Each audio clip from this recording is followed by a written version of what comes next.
Ladies and gentlemen, you are now listening to the #1 sports podcast, broadcasting Sundays at 9 a.m.-ish in Sacramento, California.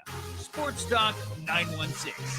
Now here are your hosts, Greg Bowl and Coach Greg Barroso.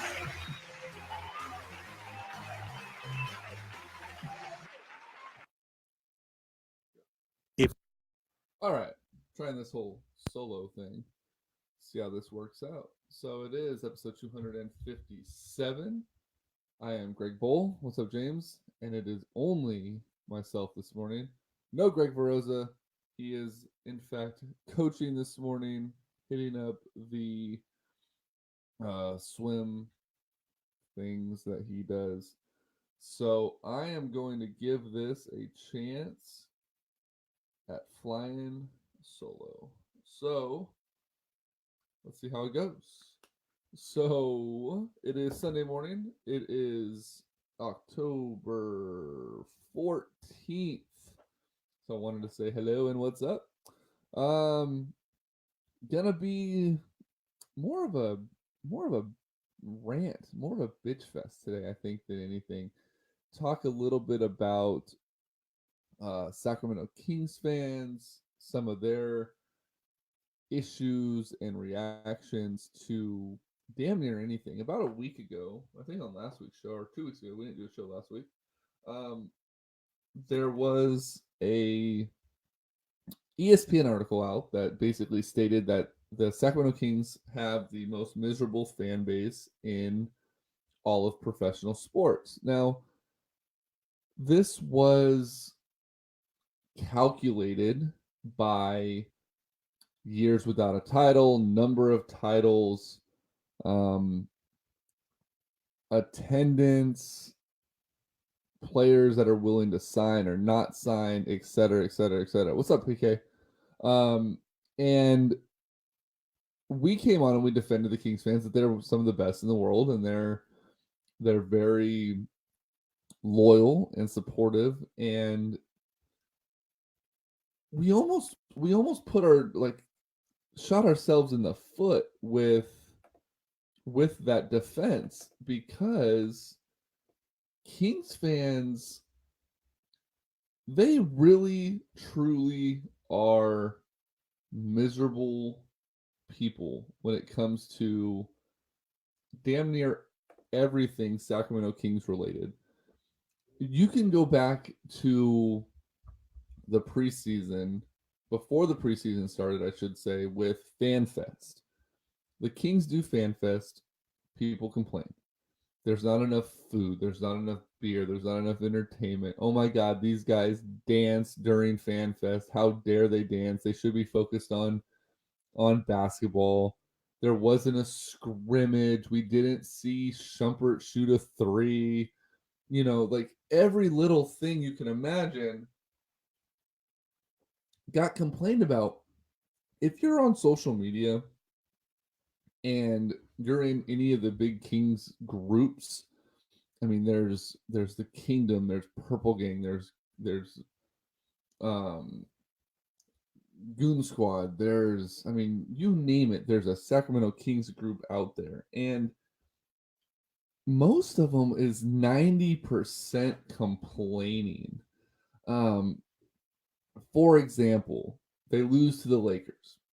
Good game with the Lakers. First time seeing LeBron.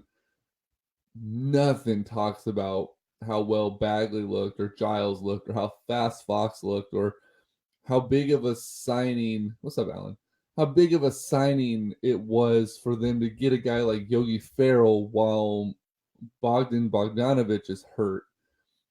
Just nothing but negative. Then they play the Warriors and get smashed. And you would think the season ended during that game. Fans calling for trades, looking to get new players in already, looking to ask if Coach Yeager's on the hot seat. Ridiculous. Then, fast forward to the game against the Jazz. Morning. Fast forward to the game against the Jazz, lose by, almost 40. And, again, end of the world. Nobody wants to be around. Nobody nobody's looking at the future. And Patrick, you are absolutely correct, big guy. The future is hella bright. And if this is the first time you're tuning in with this new broadcast software we're using, it's pretty cool because, like, if you look right now, it's been about 10 seconds. You can see that I've now pinned Patrick Kilkenny's post there on the screen. He gets a little love. I do think the future is hella bright. And if you look at the young pieces, they've only been playing together for a couple of weeks. We're 2 years away from being that winner. I think we are. But you flip that around and you, like I said, you look at Giles, and I think Bagley's going to be just fine as the number 2 pick. Kings fans need to get off the Luka Doncic thing. It's over. He's not here. Just move along from that. And De'Aaron Fox is going to get to play loose. Once Bogey's back, it'll be great. Hopefully, Buddy stays on the bench and becomes that spark plug off the bench. There's so many positives to look at. Aside from the fact that Jaeger may not be the fast up and down coach that a lot of people want him to be in the style that they want the Kings to play this year, but he can adapt. Who knows? Maybe Jaeger finds his new niche, letting the team run free and be a loose offense. We won't know until this season starts, and you got to give it at least 10 or 15 games to see how they gel. There's literally no way to know what this team is going to do early on, especially with injuries. You have Amon Shumpert who's going to be coming back. You're going to have Zebo, and you're going to have these other guys. You have Willie Cauley-Stein. You're not sure what you're going to get with him because he's, I don't even know how to put it. He is so center focused that it's almost unbelievable. He wants to get paid, great, but are you going to perform after you get paid, or are you just looking to get paid and then go back to your fashion shows and all the other crap that you're doing? I really hope that the team that pays Willie Cauley-Stein is not the Sacramento Kings. But then, so you look at this team and you look at the dynamic and the core that they're starting to build, and you think, you know what, this team may not be far away, right? This may be good. It may be something that works out in the future. Patrick Kilkenny says 2 years. So let's say it works out in 2 years. Well, if you take that same mindset and you go look at those same Facebook boards that we talked about, then you're going to see something even more ridiculous. You're going to see Kings fans that are panicking, that are freaking out, and that assume that every single player that's available via trade is coming to the Sacramento Kings. Most importantly, they want Jimmy Butler. Hold on. James says, I still don't understand drafting Marvin Bagley. They've been talking about Giles, and yes, he looks good when they drafted Marvin. Still believe they should have taken the Dallas trade for number 1 and then have drafted Jaren Jackson. I can't disagree with you on that, James, but it's all in hindsight. I think you take Bagley with the hope that Giles is good, and then you compare the two together. Kind of a Twin Towers mindset, if you will. But it's, I don't know. Everyone's on this Luka Doncic trade or train, and yeah, Doncic looked good last night. Like I was watching some highlights of Doncic last night, and he didn't look terrible. But at the same time, you gotta let this ride out. And back to this whole, like I mentioned, the Jimmy Butler thing. If you're up in arms and you are calling for Jimmy Butler to be a part of a trade to the Sacramento Kings, you have hit your damn head. Anybody right now that is asking to get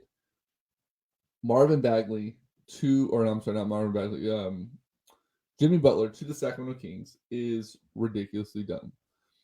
It won't take a King's ransom because he's not that, he's on his way out. He'll be a rental player, and he's already made it clear that he's only going to sign with a couple of teams. Breaking news, Sacramento's not one of them. So you'd probably have to give up Randolph or Kufis for the veteran contract to make numbers work. You probably have to give up Buddy, Bogey, Fox in some variation to land him. And maybe hope that you get a pick out of it as well, since it's going to be a rental. But Jimmy Butler is not. Let me back up. The Sacramento Kings are not a superstar, if you will, away from the playoffs or being a winning team. They're just not. They're not there yet. They still need a little bit more time to do so. And you take more steps back bringing in Jimmy Butler for 1 year for what, maybe 7 more wins? Let's say it's 7 more wins. That puts you maybe at 37 to 39 wins if you bring in a guy like Jimmy Butler.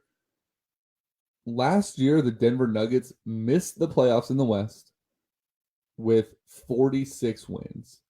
Unless Butler's going to get you 20 wins and no other teams improved in the West, you're not looking at a playoff team. You're looking at a couple steps back, and then the rebuild that everyone loves to talk about so much continues. So the Kings very well may be a part of the Jimmy Butler deal, because they are one of the very few teams. I believe there's 2 teams that can facilitate a trade and take on a bad contract in order to move a couple pieces that we have and gather draft picks. But you will not see Jimmy Butler as a Sacramento King, and that's a good thing. Just because it's not going to work out. It doesn't make sense. It doesn't fit the mold of what you want to do. It's just not a smart move. So let's get off of that. The other thing that Kings fans need to move along from, you gotta stop talking about DeMarcus Cousins and if he would have made the team better being here this year, and they should have signed him and they never should have traded him, and the Kings ownership needs to be fired because of it, and insert different rant here. DeMarcus Cousins is gone. He's not coming back. He'll be back twice this year. That's with the Golden State Warriors. And you're not going to see DeMarcus Cousins ever as a Sacramento King again. So let's stop, ranting about how screwed up this franchise is for letting him go. DeMarcus went to New Orleans. They were a good team. They paired him up with Anthony Davis. But if you break it down, after the DeMarcus Cousins injury last year, the Achilles, the Pelicans actually got better. Anthony Davis's numbers went up. Rajon Rondo's numbers went up. I'm drawing a blank on who they're. Drew Holiday, his numbers went up significantly.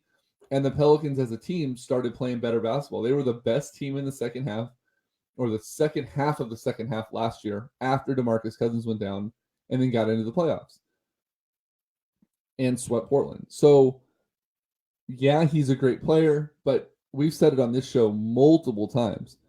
He is not a centerpiece player that he and others want him to be. He's going to be better off being the number 2 or even number 3 option. He's going to Golden State. If he's on the floor, let's say DeMarcus ends up getting healthy and starts for the Warriors at the 5, which, Jesus Christ, now that I'm thinking about this in my head, is insane. You have Steph, you have Clay, you have Durant, you have Green, and you have Cousins. Basically a dream team lineup starting every game of the season. That makes DeMarcus the 4th option. Arguably, he could even be considered the 3rd or the 5th, depending on how Kerr wants to play the game. DeMarcus Cousins is going to go ridiculously crazy this year, and I think he's going to have one of his best seasons that you've ever seen. It's not going to necessarily be a 30-15 season like he's capable of, but I can easily see a 20-10-8 from DeMarcus Cousins. His ability to pass the ball is unrivaled in some big men. He is able to see the floor very well. He'll be able to spread the ball around. And honestly, I think the biggest thing you're going to see in DeMarcus is you're going to see a career number in technical fouls, and that's going to be low. DeMarcus is going to be a model citizen in Golden State, not only because they're not going to allow him not to be, but DeMarcus Cousins is going to thrive. He's going to be having fun. He's going to be winning games. It's going to be loose. There's going to be really no need for him to play defense. DeMarcus Cousins is going to go off this year. And Kings fans are going to cry, and they're going to rant, and they're going to rave, and it's quite frankly going to be kind of funny. Earlier, Patrick said, how many wins do you think the Sacramento Kings are going to grab? That's a tough one. Every year it seems like we talk about this, and it's 25, 29, 32. Last year, Keith Jogonatis wanted him to go 41 and 41, which was kind of funny. I think they're between 31 and 35 games. If they make any moves and bring in some different talent or clear up some of these veterans and get some younger guys in here, I can see 35. I think realistically 31 wins, 32 wins is probably where you're going to be. If the young guys find their click and they start running the ball and they get into a lot of fast-paced, high energy, especially at home, if they can bring glimpses of that 2002, greatest show on court feeling to Golden One Center and the fans get into it, I can see them being a very good team at home. So I think realistically 31 to 32 wins is probably where they're at. I think the floor could be as low as like 24. But if everything goes as it should and they hit their ceiling, I can see 38, 39 wins, maybe even by the time the season is ending, sniffing 40. And being in one of those like upset roles at the end of the year where they can come in and surprise someone that's maybe already going into the playoffs and resting people. So, I can see a ceiling of 39, I think. Is Dave Yeager the coach in 12 months? Dave Yeager is on the last guaranteed year of his contract. The Kings do have an option for next year. I'm going to say yes, simply for the fact that they're finally getting close to building this team that they promised him a couple of years ago. If they hit that floor that I mentioned, that 24-25 win floor, then I don't see Dave Yeager back next year. But if they're in the mid-30s, then I think you see Yeager one more year. They have a lot of cap space. They have a lot of cap space next season. Hopefully be able to bring in a player to help gel with these younger guys and start pushing them over the top. But it's going to be up to Yeager if he can adapt. Can he adapt to playing the young guys and not the veterans? Can he stick to rotations that are going to allow this team to get better and play very well? That's something we haven't seen from Dave Yeager. We have not seen any kind of consistency. So we'll see what happens. We'll see if he can do it, because quite frankly, I don't have faith in Dave Yeager at all. I don't think that he's going to be able to be that consistent coach that we need. I like him. I was happy when they signed him, but I am really worried that Dave Yeager is going to simply kind of flounder in what he does, because he is a very meticulous style coach, and I don't know that he's going to adapt as well as we need him to be the coach that we need him to be. TJ says 30 to 52 wins, but I want them to get at least 34. 30 and 52, not 52 wins. I'm sorry. 30 and 52, but I want them to get at least 34. So, Kings fans, I'll ask you guys who are on, what do you guys see as the record? What is the Kings record going to be going into next season? We will cover that here in a second. I'm going to go ahead and pay some bills. If we can go ahead and on this, if you like the new feed, if you like the new features that we're doing here on the Facebook Live, obviously If you're listening on the podcast afterwards, you don't know what the hell we're talking about. So you need to tune in Facebook Live on Sunday mornings around 9 a.m.-ish and check it out. Also, saw it last week, mentioned it last week on Facebook after we interviewed Matt B. Davis from Off School Racing Media. We've added a new platform. So if you are not an Apple user, you're not a big fan of iTunes, you don't want to download Podbean, and you listen on Spotify, Sports Talk 916 is now on Spotify in the podcast section. You can just search Sports Talk 916. You can subscribe and get everything dropped right into your Spotify account as well.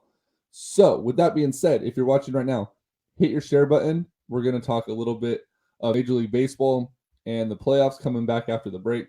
And I want you guys to go ahead and share. Let's get as many people as possible in here so that we can have a good conversation and drag this out a little bit longer for us this morning.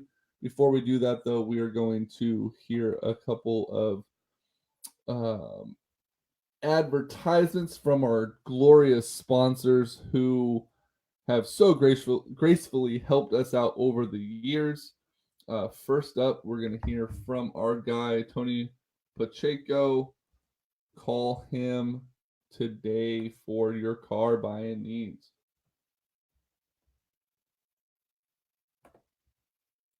If I can find it, there it is.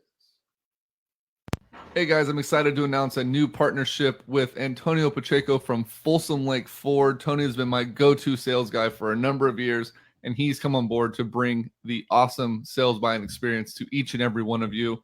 All of his information is on our website at sportstalk916.com, but if you're in a hurry and you're looking for a new car, give him a call today. Antonio Pacheco, area code 530-218-7069.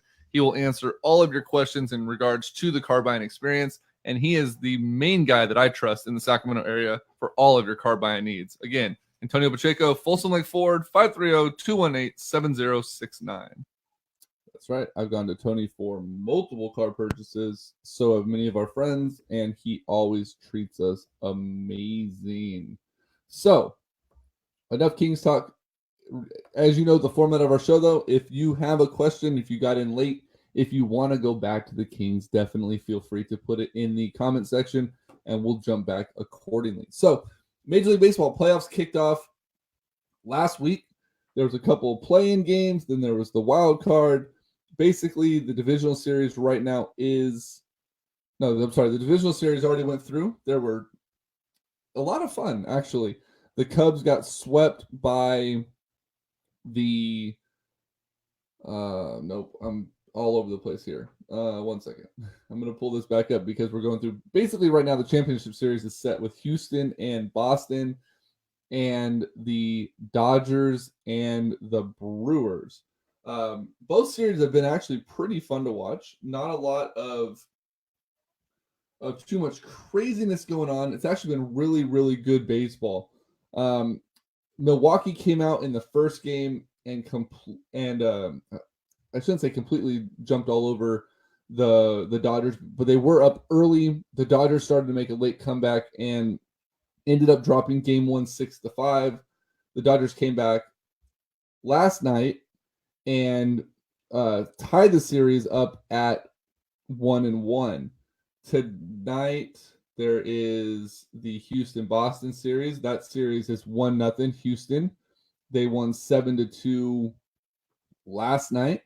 That I think is going to be the series to watch. I think the Brewers and Dodgers are gonna tough it out. It's gonna go.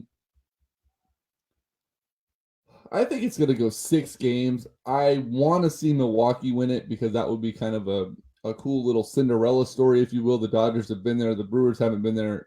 I'm not sure if ever. But I think the hard-hitting series, the one that's going to go back and forth, is going to be Houston and Boston.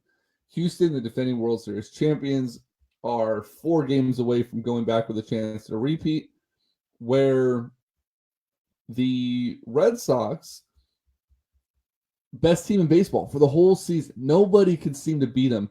I know if you're an A's fan, you're going to go, well, we beat them. Okay, great. Well, you're not in the playoffs anymore. But I think that series is going to be crazy. It's going to be David Price on the mound today with I believe it's Justin Verlander. No, I'm sorry, Garrett Cole. It's Garrett Cole versus David Price today in Boston. Should be a lot of fun to watch. Looks like the consensus here on the Facebook Live is Brewers in the NL. Anyone but the Dodgers is what I'm seeing here, and I'm curious to see what you guys think about the AL side of it. Like I said, I think it's gonna be Houston, Milwaukee. I think that'd be a lot of fun, and I want to see as a Giants fan, because I don't want to see the NL win it. I want to see a Houston repeat. I would love to see them repeat. It's a great story of how you build from the bottom up. You make a couple free acquisitions and you light the world on fire by doing so. So I'm all about it. I would love to see that. As long as it's not the Dodgers, I'm good. So Major League Baseball is a lot of fun. Obviously, the playoffs are always a blast, and it's always a good time to watch. Whether or not your team is in it, as long as you're a fan of baseball, you could get anything out of Major League Baseball playoffs. So it'll be good. In other news, though, the San Francisco Giants are interviewing general manager candidates, and they're taking an interesting approach. And this is not about a male versus female debate. This is not about that, but their first interview is I can't even think of what her first name is, but last name is No, I believe, NG. She's in the front office right now, Major League Baseball. She was an assistant general manager to the Dodgers and a number of other teams in the league. She is a very detailed analytics Kim in, I guess we'll call her. I don't know how to say her last name. But she's very deep in analytics, but from everyone that I've seen remarks on her or commentary on her is, while she does rely heavily on analytics for scouting and everything else, she's also very, very entrenched in the history of building a baseball team with the standard method of building a team. Looking at, aside from sabermetrics, looking at power numbers and abilities and looking for those 5 tools. The Giants are set to interview with her. I think it would be a cool thing for the Giants to do, to think outside of the box, go for a different route. Brian Sabian's still going to be around to kind of not oversee, but I guess have input. Thank God that Evans is out, because he was just an idiot, but it's going to shake things up. So the question that I have, and we've talked about it before, is, as a Giants fan, if you are you worried that this new general manager is going to come in and I have to sneeze and come in and take away from that core that the Giants have built? Is he or she going to come in and look at Madison Bumgarner and Brandon Belt and Joe Panic and say, you know what, it's time to move on and start moving these guys around? Personally, I'm a little bit worried about breaking up the infield core too much. Bumgarner is tough. I mean, you already have Samardzija on the hook for a lot of money. You have Cueto that's not even going to pitch next year on the hook for a lot of money. And then Bumgarner's due to make a truckload of money, probably north of $225 to $250 million. Let's see, James. Yankees can't stand to lose to Boston, going hard after Mad Bum. Andujar plus 2 other top prospects, and New York gets to dump half of Ellsbury's contract. James, is that something that you've heard, or is that something you're predicting? Because I could easily see Cashman and the Yankees right now on exit interviews and whatnot, asking guys like McCutchen or guys that have been around the Giants organization, specifically McCutchen, asking him about a Bumgarner, asking him about the dynamic of him to see if it's something that could work. And I would not be shocked if the Yankees were a team that went after him.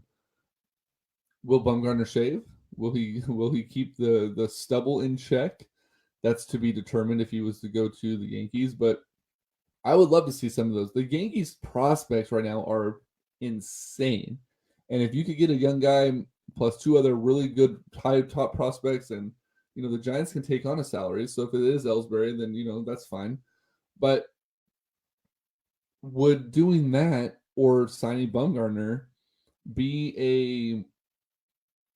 would it be a hindrance on their approach to possibly go after Bryce Harper? I truly believe that one of the questions in the interview for the new general manager is going to be, are you going to go after Bryce Harper? What is your plan to go after and get a guy like Bryce Harper? And I believe that the Giants would have a really good shot at signing him. He loves San Francisco. He's made that very clear every single time he's there throughout his whole career. He absolutely loves it. He loves the city. And everyone that says, well, lefties don't hit well in AT&T Park and it's gonna drop his power numbers and no lefty, blah, blah, blah. Barry Bonds hit very well in AT&T Park, and Barry Bonds is an advisor to the Giants. And if you don't believe that Bonds would sit down with Harper and talk to him about hitting in that park and give him pointers on what types of approach to take or ways to improve his hitting in AT&T Park, then you're mistaken, because that's going to be, I guarantee you that, let's say the signing process with the new general managers in 3 phases. Phase 1, you bring Harper in, you woo him, and everything is there. And he walks in the door, and you're going to have Bochy, I hope, and Posey's going to be there, and Crawford will probably be there. You'll probably have Willie Mays or someone else there. But if you have Bryce Harper coming in, you better bet your ass that Barry Bonds is sitting at that table waiting for him to walk in. He's going to be the first one up, shaking his hand and introducing him to San Francisco. Phase 2 is going to be talking money. Scott Boras is his agent. There's going to be a lot of money discussed. I bet you Barry Bonds is around there as well, just to kind of keep poking the bear, if you will. And then phase 3 is he gets welcomed into San Francisco, and it's going to be crazy. Yeah, TJ, no Giants hit well in AT&T Park. Let me ask you this, Giants fans, TJ, James, if the Giants were to sign Bryce Harper to a $400 to $500 million deal, because he's probably going to get Giancarlo Stanton money, do you consider... James, you're ahead of me. I'm getting to that next. Do you consider bringing in the wall at Triples Alley?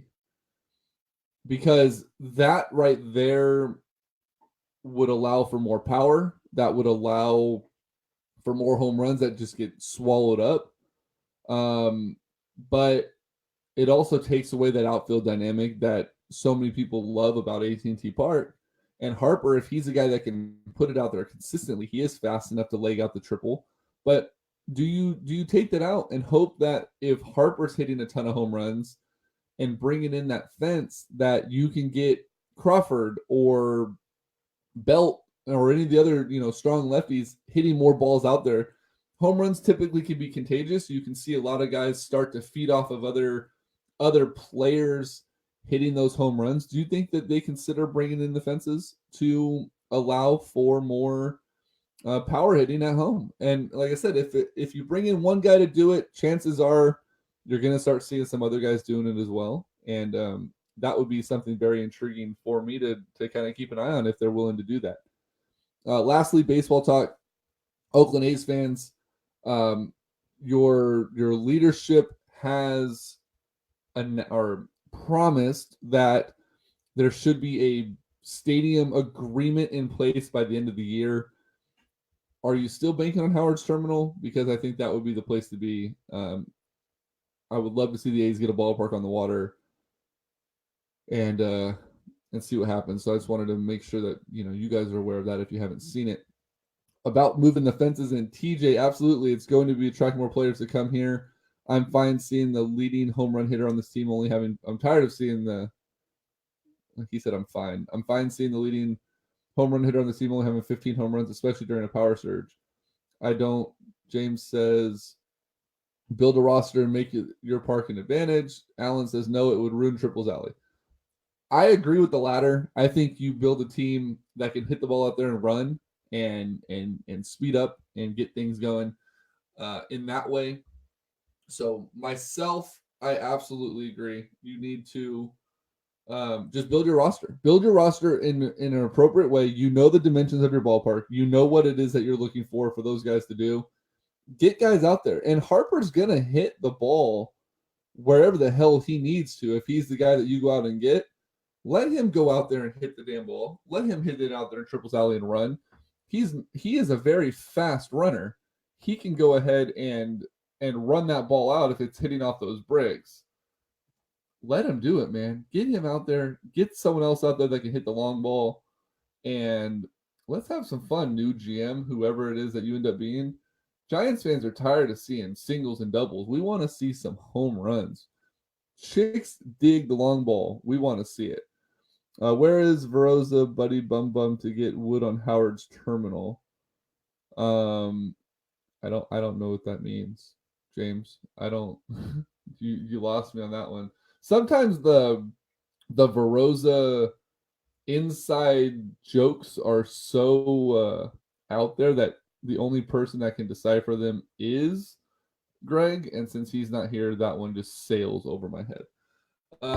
All right, we're going to come back. We're going to talk football. It is Sunday. There are football games in 17 minutes, so we'll do some fantasy talk. We'll do our NFL picks, and we'll discuss what James talked about. Kind of leads into what we've talked about multiple times, and that is John Gruden trying to tear this team apart. Hey guys, as you may know, I recently purchased my home with the help of Greg Veroza from Keller Williams Realty. There's a lot of work that goes into just finding the right home, a lot of back-end stuff that needs to be done, and most of it is circled around finding the proper funding to purchase your home. For that, I went to Albert Chavez of Summit Funding. Albert's actually here with me to explain a little bit of the process and explain what you need to do in order to be ready to buy that dream home. Hey, thanks, Greg. Yeah.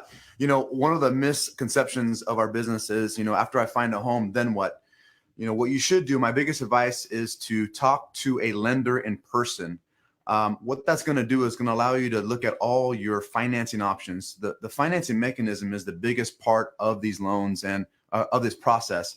And what you want to do is sit down with someone, have them go over all the information. It's pretty frustrating. It's pretty overwhelming. So by doing that, you're going to bring your tax returns, your W-2s, your pay stubs, your bank statements, and you're going to have me, go over them and just make sure you're totally qualified before you go out and purchase a home. It's going to save you a lot of time, a lot of frustration. At the same time, you're going to be more familiar with the process and you're going to enjoy the process. So yeah, sit down with someone in person, have them go over all the paperwork, and you'll be in the clear. So if you want any advice and expertise, you can call me at 916-230-1537. That's 916-230-1537. And I'll be here to help you. All right, there you go. Albert Chavez. He's not with Summit Funding anymore, but that's an older clip, but the information is still relevant. The phone number's right, though, so make sure you give him a call today. Let's talk NFL. That's all that people care about on Sunday mornings.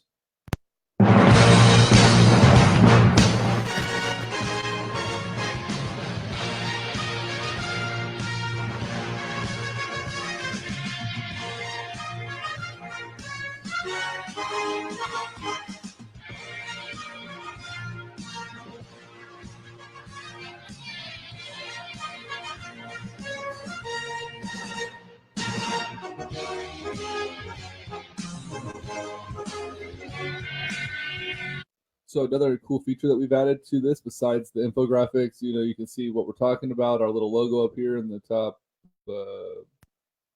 corner, is our new soundboard. We can actually stop and start the audio without having to start over. So if we have interviews or if we have other clips, we can just pause them. Everything is coming together. It's been a lot of fun. So James touched on it. There's a lot of reports coming out of Oakland right now. The Raiders are actively, apparently, shopping Amari Cooper and safety Carl Joseph. So Jason La Canfora reported that Oakland was attempting to trade Joseph and looking to part ways with safety Obi Mefonu, who is currently on injured reserve, and veteran linebacker Derek Johnson.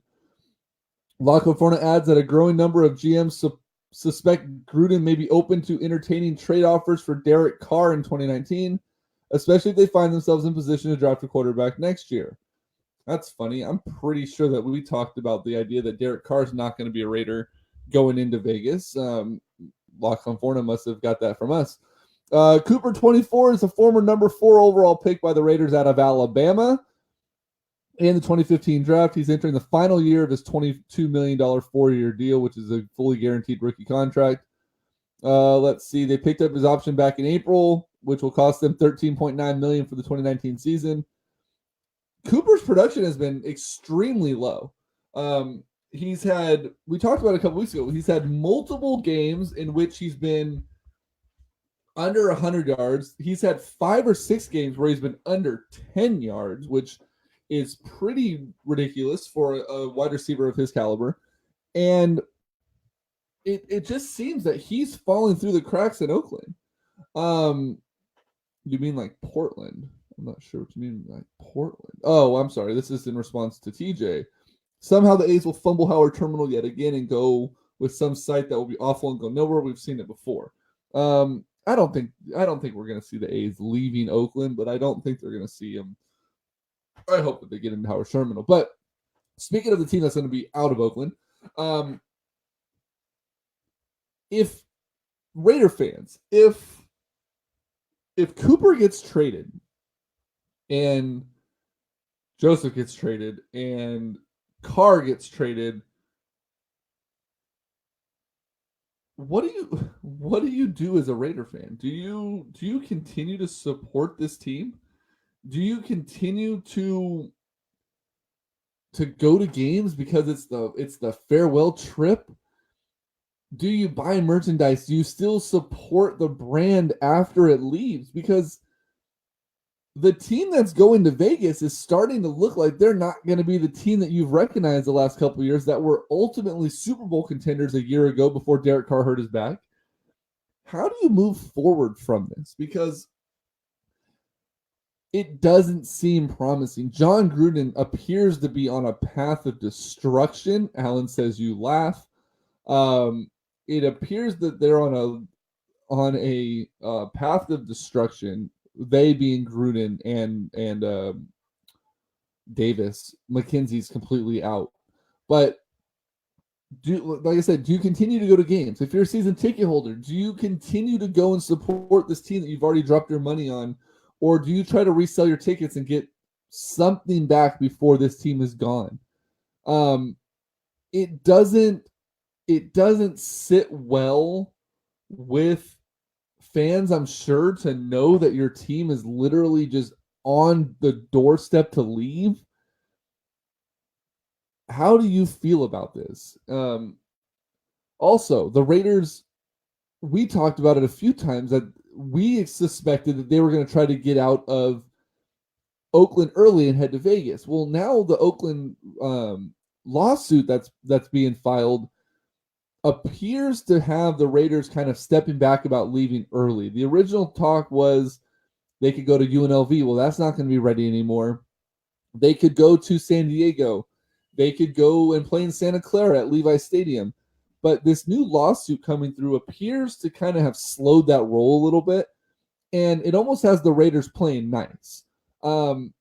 Maybe looking at one more year at the Coliseum. Maybe looking at another option that keeps them centralized in the Bay Area for one more year before that deal in the new Vegas stadium is done. Because one of the aspects of that lawsuit is Oakland, the city, is suing for the rights to keep the name, the Oakland Raiders, in Oakland and the color scheme and keeping the brand in Oakland via lawsuit, which would require the Raiders to move to Vegas as a new branded franchise.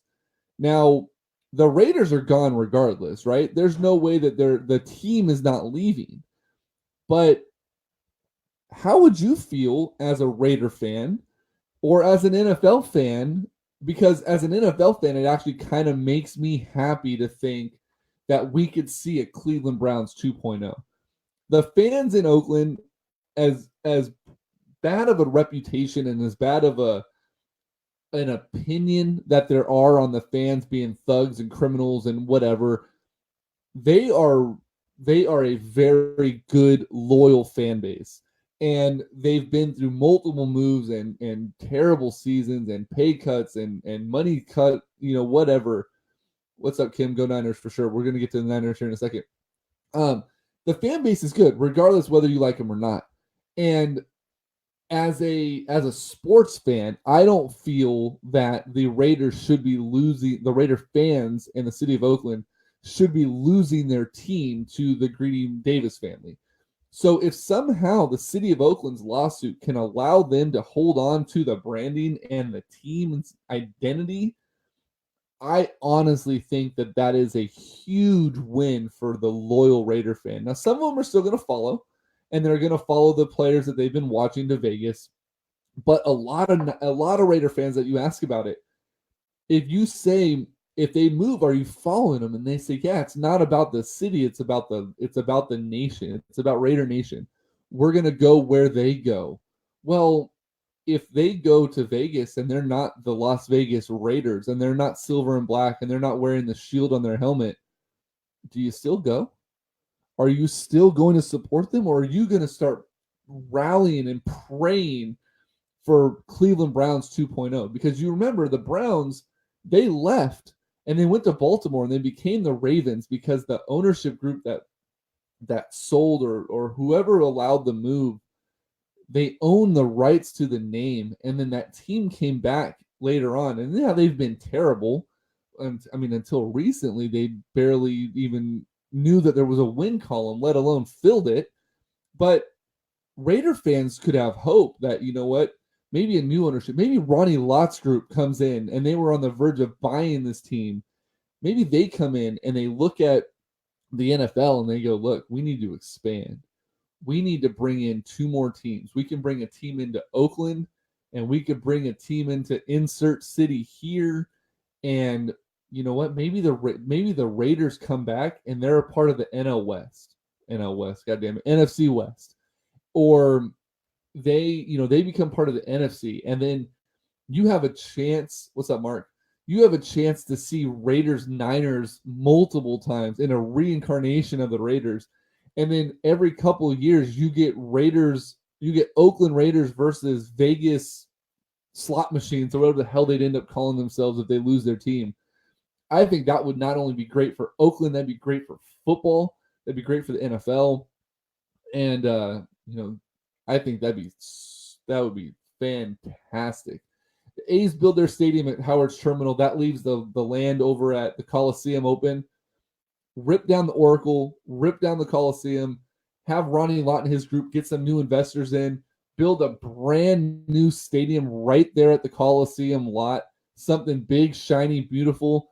And here's the thing, if there is a future Raiders group that's allowed to do this, go over to Levi Stadium and look at all the things you don't want to do and then build the stadium properly. As a 49er fan, I'm very, very hard on Levi Stadium. I cannot stand that place. There are so many flaws with it that are just ridiculous.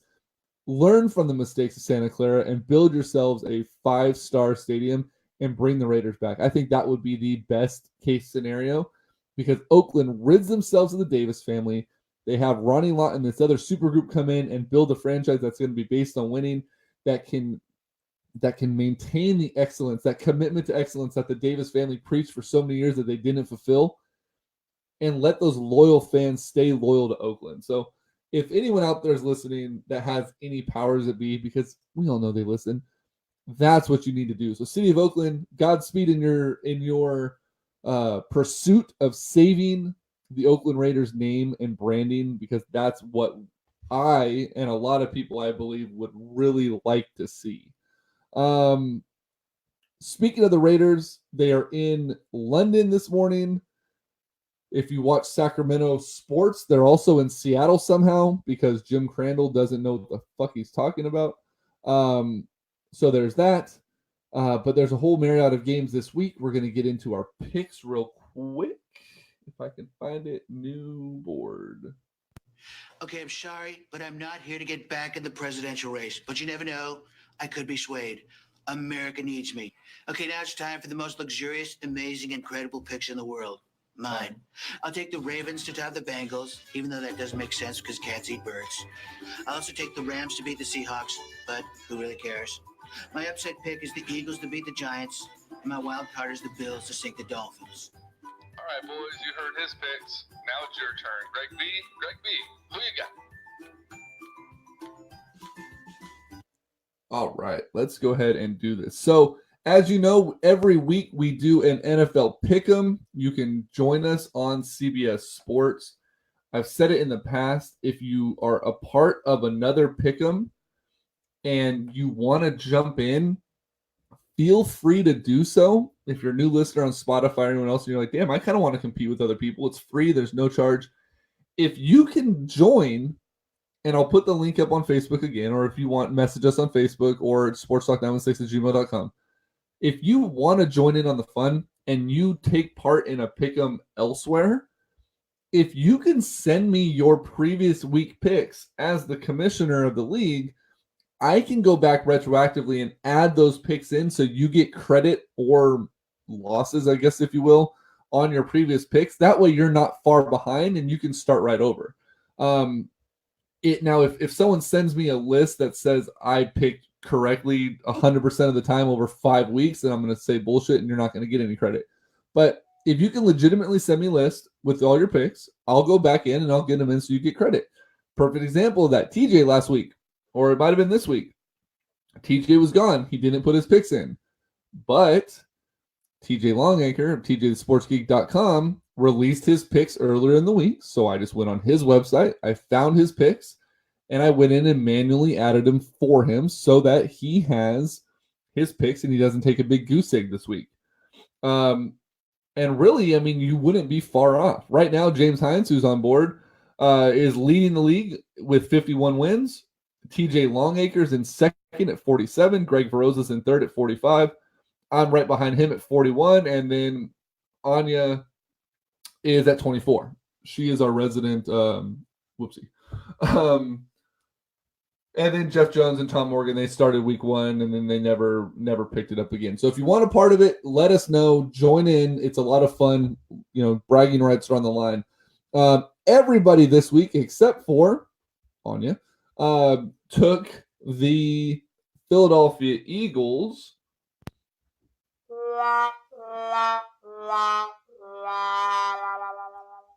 And let's see, going into this game this morning, you've got the Chargers and the Browns. Everyone took LA except for Anya, who took, and she's my mom, by the way, so I'm allowed to talk a little bit of crap. She took Cleveland.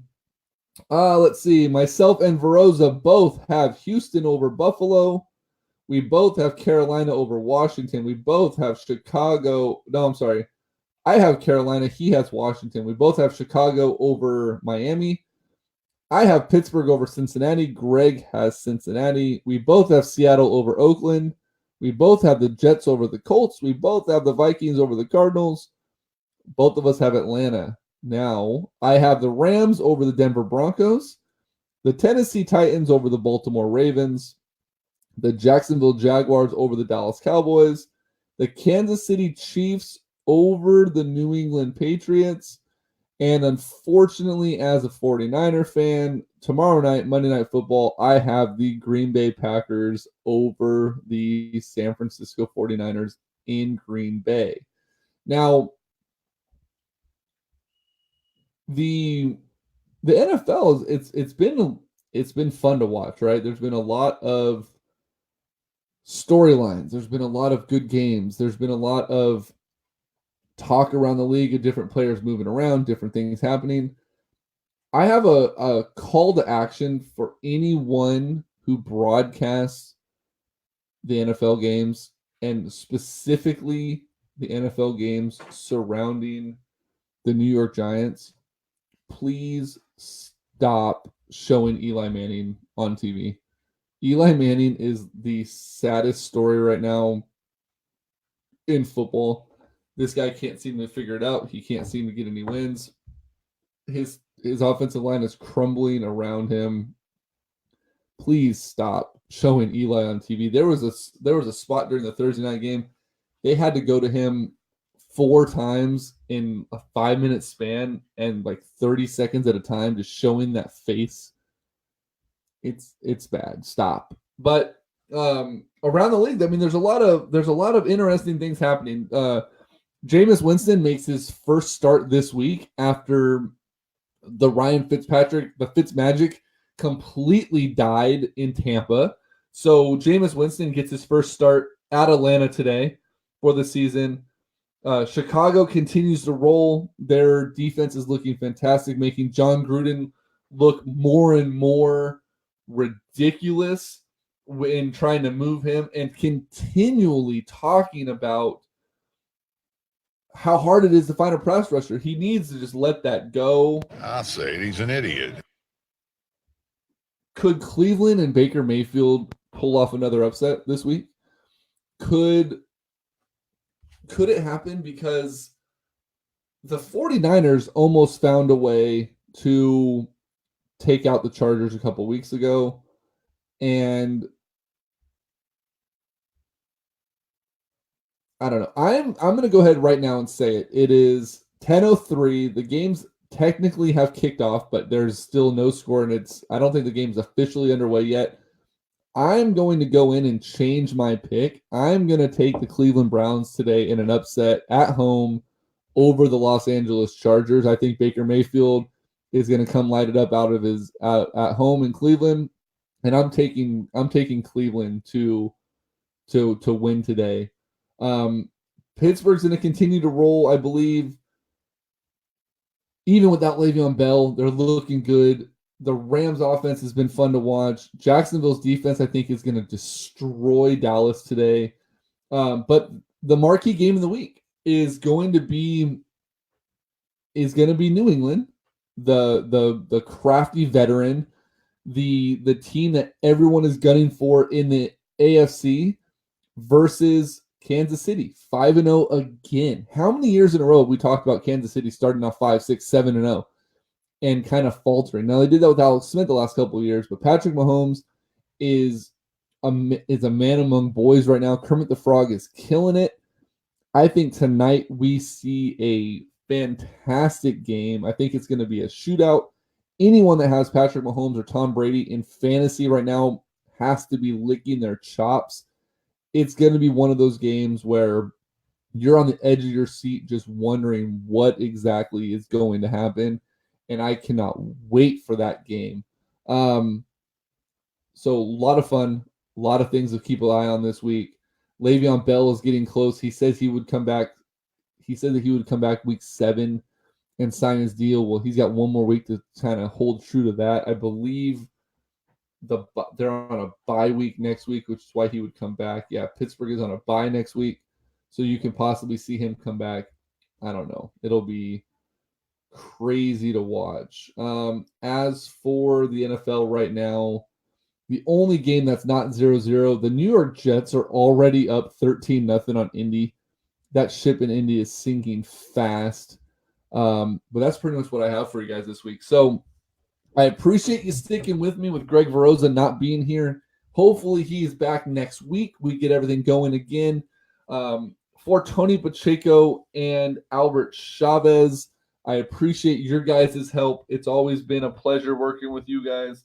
And before we go, we're going to leave with one final bit of parting words from Greg Veroza himself. Greg, as you know, has been not only a co-host of mine through multiple variations of this show, but he was the first supporter of Sports Talk 916. He was the first one to come on as a sponsor and help us out. So it's always nice to show some love back to Greg. So as you know, aside from a swim coach and a and a co-host here. He's also a realtor, and that's how he pays the bills. So in order for us to continue to progress, we need Greg to sell some houses. So with that being said, let's hear from Mr. Greg V before we wrap it up. If you or anyone you know is thinking about buying, selling, or investing in real estate, they deserve to have someone working with them that not only knows what they're doing, but will explain everything that happens along the way. That person would be me, Coach Greg Veroza of Keller Williams Realty. I have two goals. My first goal is to coach you through the buying and selling process, making it easy to understand and as stress-free as possible, which isn't easy sometimes. My second goal is to have fun doing it. Come be a part of my team. Let me coach you or anyone you know through the real estate process.